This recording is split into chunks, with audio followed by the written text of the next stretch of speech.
अस्सलाम वालेकुम नाज़रीन, मेरा नाम अली हैदर है और आपका शुक्रगुजार हूँ कि आपने मेरी ये वीडियो देखने के लिए वक्त निकाला। शादी को लेके अक्सर कन्फ्यूजन्स, अक्सर तनाज़ात रहते हैं और अब एक नई बात सामने आई है जो आज से पहले मैंने कभी नहीं सुनी थी। शादी बेसिकली दो लोगों के इजाबो इकरार का नाम है। दो लोग अपनी दो बालिग लोग अपनी रजामंदी से एक दूसरे के साथ ज़िंदगी बसर करने का फ़ैसला करते हैं। ठीक है जी। अब यहाँ मुख्तलिफ कॉम्प्लिकेशंस हैं, मुख्तलिफ फतावे हैं, मुख्तलिफ इंटरप्रिटेशंस हैं इस चीज़ की कि आका सल्लल्लाहु अलैहि वसल्लम ने क्या प्रैक्टिस किया, क्या हुक्म दिया। बाज़ लोग कहते हैं कि शादी के लिए इजाज़तें ज़रूरी हैं, वली की इजाज़त ज़रूरी है। बाज़ लोग कहते हैं नहीं है। लोगों से मुराद मुफ्ती आने कराम की बात कर रहा हूँ, मुज्तहिदीन की बात कर रहा हूँ। बाज़ लोग कहते हैं कि लड़की के अंदर फ़लाँ वस्फ़ होना चाहिए, लड़के के अंदर फ़लाँ वस्फ़ होना चाहिए। ये तमाम चीज़ें अपनी जगह मौजूद हैं। अभी मेरे सामने इस वक्त कोर्ट मैरिज की शरई हैसियत के नाम से एक लेटर पड़ा हुआ है जो कि खतीब है पार्लियामेंट हाउस अहमदुर रहमान, उनका फतवा है ये। अच्छा, अब चूंकि वो हो सकता है वो मुफ्ती भी होंगे, अगर उन्होंने फतवा दिया तो ज़ाहिरी बात है मुफ्ती होंगे, वैसे तो खतीब हैं वो। उन्होंने फतवा क्या दिया है मैं आपके सामने लिख के बताता हूँ आपको। बड़ी उन्होंने मुख्तलिफ बात की और ये बात आज से पहले मैंने कभी नहीं सुनी थी।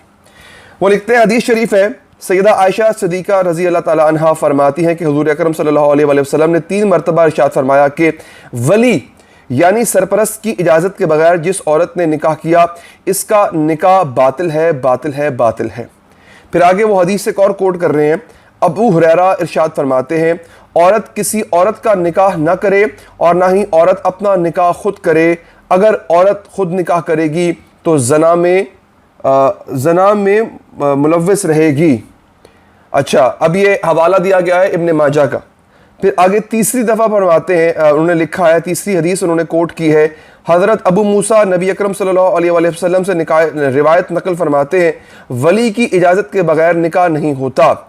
हवाला जात कुतुब हदीस तिरमिज़ी शरीफ से हवाला लिया गया, अबू दाऊद शरीफ से हवाला लिया गया, इब्न माजा से हवाला जो है वो लिया गया। आगे उन्होंने अपना फ़ोन नंबर भी दिया हुआ है कि अगर आप मुझसे रब्ता करना चाहें तो रब्ता आप कर सकते हैं। अब वो आगे उसकी तशरीह कर रहे हैं। अस्सलाम वालेकुम। सवाल किया गया उनसे कि शरीयत क्या कहती है कि लड़की के वली के होते हुए लड़की कोर्ट मैरिज कर सकती है। अब कोर्ट मैरिज क्या होता है? आप अदालत में जाते हैं, आप मजिस्ट्रेट के सामने बयान देते हैं जनाब कि मैं इनसे शादी करना चाहती हूँ, अपनी रजामंदी से वो शादी हो जाती है जनाब उसकी। अब यहाँ पे वली जो है उसका कोई अमल दखल नहीं होता। और कोर्ट मैरिज अक्सर की ही इसी वजह से जाती थी कि माँ बाप इजाज़त नहीं दे रहे जी, इसलिए कोर्ट मैरिज की जाती थी। आगे वो लिखते हैं, आपने लड़की के वली के होते हुए कोर्ट मैरिज की शरई हैसियत के बारे में दरियाफ्त किया। फतवा हस्ब झेल है। कुरान मजीद में सूरह नूर में वाज़ेह हुक्म है कि तुम उनके निकाह करो ना कि ये फरमाया कि तुम खुद निकाह कर लो। ठीक है जी। कोर्ट मैरिज पारा नंबर 18 आयत नंबर 32 कुरान पाक के वाज़ेह हुक्म के ख़िलाफ़ है और इसकी कुरानी हुक्म की तायीद और तशरीह अहादीस मुबारका से भी होती है। आगे वो उन तमाम अहादीस का हवाला दोबारा उन्होंने दिया है जहाँ पे मैंने पहले आगे कोट कर चुका हुआ हूँ। ये अहमद अब्दुल रहमान साहब ने फतवा दिया है। अब बाज़ मामलात में ऐसा होता है कि बाज़ ख़वातीन के गार्डियंस, वली कहते हैं गार्डियन को, वो माँ बाप भी हो सकते हैं, वो कोई और भी हो सकता है, वो शख्स भी हो सकता है कि जो उसकी कफ़ालत का ज़िम्मेदार हो।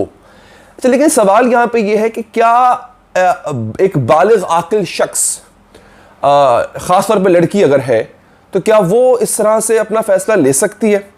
अब यहाँ पर बड़ा सवाल है, क्योंकि मैंने बाज़ मुफ्ती आने कराम की तहरीर मैंने पढ़ी थी कि अगर लड़की खुद साहिब हैसियत है, खुद कमाती है और तलाक याफ्ता है या बेवा है, इन 3 सूरतों में, और ये तीनों सूरतों में से 2 सूरतें इकट्ठी हों कि एक तो बेवा हो या तलाक याफ्ता हो और साथ में है कि अपनी कफालत की जिम्मेदार खुद हो, किसी के खर्चे पे ना रह रही हो, अपने वली के ऊपर डिपेंडेंट ना हो, तब वो अपने मर्जी से किसी भी लाइफ पार्टनर को चुन के उसके साथ कोर्ट मैरिज कर सकती है। एक तो ये मैंने खुद चुके पढ़ा हुआ है। अगेन इसमें एक भी होता है ना कि मुख्तलिफ जो यूँ कह लें कि मकतबा फ़िक्र हैं, उनकी इंटरप्रिटेशन, उनकी तशरीह इस हवाले से मुख्तलिफ होती है। ये भी एक बड़ा एक सिलसिला है। लेकिन यहाँ पे नाज़रीन बात यह है कि देखना यह भी होगा, हमारे यहाँ इज्तिहाद की बहुत अशद ज़रूरत है, इज्तिहाद होते रहना चाहिए। देखना यह भी होगा कि कहीं उस लड़की की शादी किसी और जगह पे उसके माँ बाप ऐसी जगह पे तो नहीं कर रहे जहाँ पे लड़की को लगता है ये मौजू नहीं है। देखिए अगेन, माँ बाप का हुक्म सर आँखों पे, लेकिन ये भी देखना होता है, अक्सर ऐसा होता है कि माँ बाप जो है वो वट्टे सट्टे की शादी कर रहे होते हैं। कभी कोई शादी सिर्फ एक बिज़नेस डील होती है, कभी कोई शादी जो है वो माँ बाप अपनी ख्वाहिश के मुताबिक कर रहे होते हैं, हालांकि लड़का ठीक नहीं होता है। ऐसा होता है, घर बड़े ख़राब हो चुके होते हैं, लेकिन उसके बरअक्स जो लड़की की चॉइस होती है वो बड़ी बेहतर चॉइस होती है, वो बड़ी माकूल चॉइस होती है। तो उस सूरत में क्या होगा? देखिए अगेन मेरा नहीं ख्याल कि किसी के हुक्म की खातिर जो है वो आप अपनी पूरी ज़िंदगी को जो है वो किसी ऐसे शख्स के साथ बांध देंगे जो आपकी ज़िंदगी बर्बाद कर देगा। क्योंकि जनाब ये मैं हुक्म माँ बाप के हुक्म की बात कर रहा हूँ, नाउज़ बिल्ला मेरे मुँह में खाक, मैं आका सल्लल्लाहु अलैहि वसल्लम के हुक्म की बात नहीं कर रहा। लेकिन अगेन यहाँ पे देखिए होता क्या है, आका सल्लल्लाहु अलैहि वसल्लम की हदीस की अगर बात की जाए तो यकीनी तौर पे और भी ऐसी हदीस होंगी जहाँ पे ऐसी सिचुएशन में अगर लड़की फंस जाए तो वहाँ पे उनको निकलने के अहकामात दिए गए होंगे। मेरा ये मानना है, क्योंकि मेरा ख्याल नहीं है कि कुरान ने और फिर आका सल्लल्लाहु अलैहि वसल्लम की ज़ात ने और उनके अक़वाल ने, उनकी हदीस में कोई भी ज़िंदगी का ऐसा पहलू हो जो अनटच्ड गया हो। कोई ऐसा पहलू नहीं होगा मेरे ख्याल में कि जिसमें उन्होंने वो बात ना की हो कि जिसके हवाले से हमें उसमें रहनुमाई ना मिलती हो। तो इस सिलसिले में रहनुमाई होगी कि जी लड़की का वली जो है, फ़र्ज़ करें मैं एक और एक सिनेरियो पेश कर देता हूँ आपके सामने। लड़की का वली तो है लेकिन जालिम है, उस पर जुल्म करता है, उसका हक़ अदा नहीं करता, उसके हुकूक पूरे नहीं कर रहा वो लड़की का जो वली है। फिर ये भी हम देख सकते हैं कि वो लड़की का वली उसकी शादी ऐसी जगह पर कर रहा है जहाँ पे उसको, देखिए वो अगर एक शख्स बालिग है इसका मतलब है वो आकिल भी है, वो अपने फैसले भी खुद ले सकता है। उसको नज़र आ रहा है कि मेरा वली मेरी उस जगह पे अगर शादी कर रहा है तो वो मेरे लिए मौजू नहीं है, मेरे लिए ठीक नहीं है, वो मेरी ज़िंदगी बर्बाद कर देगा वो शख्स। तो उस मकाम पे उस लड़की को आवाज़ उठाने का हक़ है नहीं है? मेरा ख्याल है बिल्कुल होगा। मैं हदीस तो कोट नहीं कर सकता, आलिम दीन नहीं हूँ, लेकिन इंसानी अकल पे पूरा उतरता है हमारा दीन। तो मेरा दिल कहता है, मेरा दिल मानता है कि उस लड़की को पूरा हक़ होगा, और फिर उसको ये भी हक़ होगा कि वो अपना प्रपोजल जो वो चाहती है उसको वो उसके सामने रखे।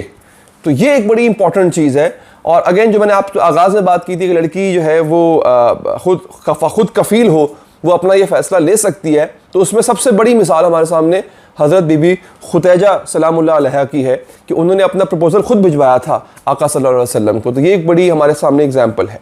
जनाब वीडियो आपको पसंद आई को लाइक कीजिएगा, फीडबैक दीजिएगा, अपना ख्याल रखिएगा। अल्लाह ने के बाद।